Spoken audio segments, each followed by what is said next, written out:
പോയിടാം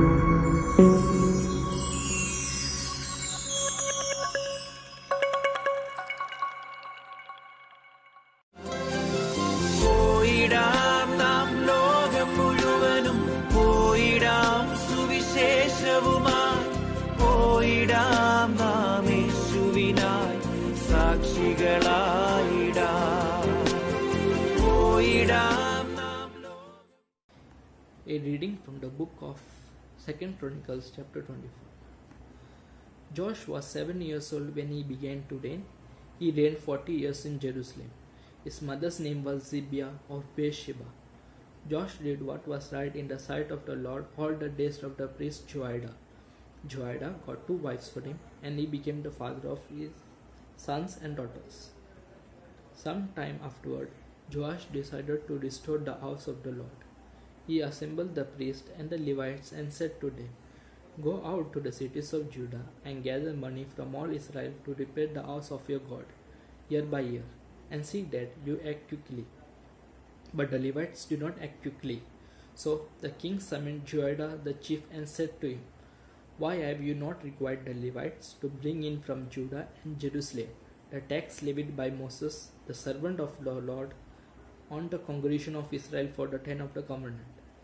For the children of Athaliah, that wicked woman, had broken into the house of God and had even used all the dedicated things of the house of the Lord for the Baals." So the king gave command, and they made a chest and set it outside the gate of the house of the Lord. A proclamation was made throughout Judah and Jerusalem to bring in for the Lord the tax that Moses the servant of God laid on Israel in the wilderness. All the leaders and all the people rejoiced and brought their tax and dropped it into the chest until it was full. Whenever the chest was brought to the king's officers by the Levites, when they saw that there was a large amount of money in it, the king's secretary and the officer of the chief priest would come and empty the chest and return it to its place. So that day after day they did this and collected money in abundance. The king and Joiada gave it to those who had charge of the work of the house of the Lord, and they hired masons and carpenters to restore the house of the Lord, and also workers in iron and bronze to repair the house of the Lord.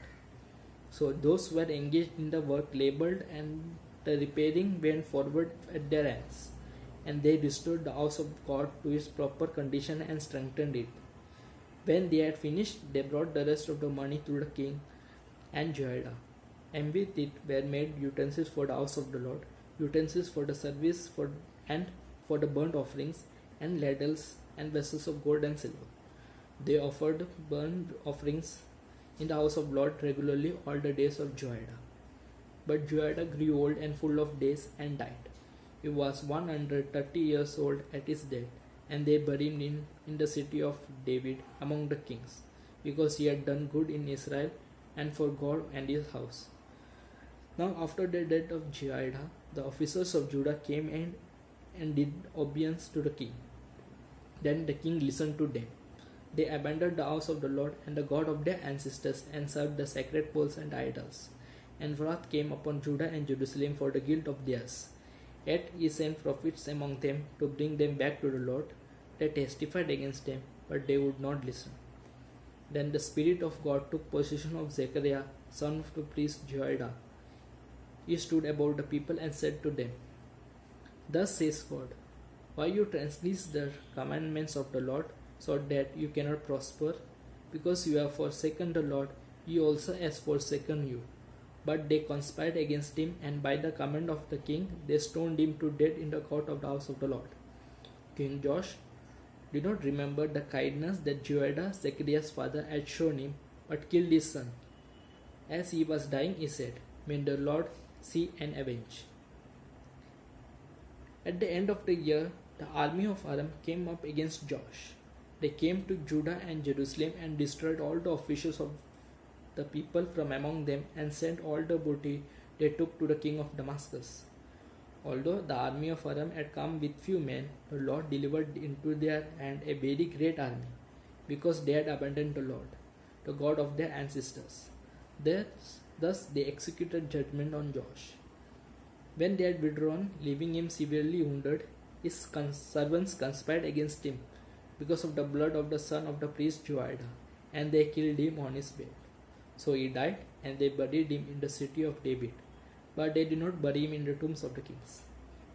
Those who conspired against him were Zabad, son of Shimeath the Ammonite, and Jehozabad, son of Shimrath the Moabite. Accounts of his son and of many oracles against him, and of rebuilding of the house of God are written in the commentary on the book of the kings. And his son Amaziah succeeded him. പോയിടാം നാം